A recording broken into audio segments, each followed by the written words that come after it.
This is Jim Sawyer for CapitalismInCrisis.org. How did corporate capitalism go from the world's best way to get things done to an end game used by many financial elites to get something for nothing? If you saw Michael Lewis's film The Big Short, you saw recession-era mortgage bankers rigging America's finances for their self-interest to get something for nothing.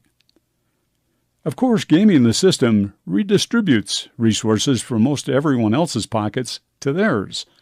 When this happens, capitalism's productivity and effectiveness diminishes. In some ways, pseudo-capitalism described here has almost a medieval feel. It's like a family seeking medical help, but rather than being rescued, being gamed, being bled dry instead. So how do they get away with it? And what can be done to stop it?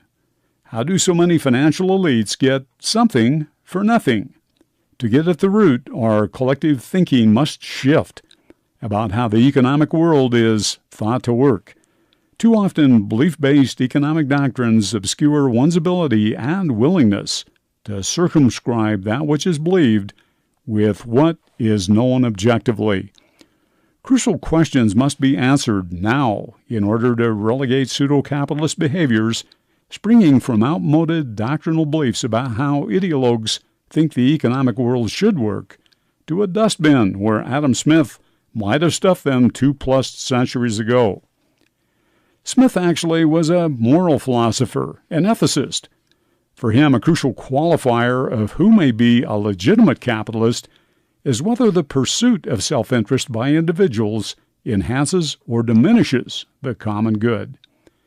To answer thoughtfully regarding specific capitalists and their business behaviors, first we must cut through some erroneous beliefs about what capital is and what capital is not. Finance is not capital per se, but of course, non-productive finance can be used to purchase productive capital. When the distinction between finance and capital becomes blurred, the relationship between self-interest's pursuit and the common good's attainment turns murky. Remember, Adam Smith's doctrine of capitalism is justified when the pursuit of self-interest lines up with the attainment of the common good. Doctrinaire capitalism works best when tarnished beliefs, naming finance as capital, for instance, become challenged and then modified. Belief has a role within capitalism. Within any economic system, it should never muscle out what is known, however, about how the real world actually works. Some resist taking a closer look at belief when to do so might harm their self-interest. Others resist in their quest to safeguard cherished beliefs. One now dysfunctional capitalist belief espouses pursuit of self-interest as a universal pathway toward improvement of the common good.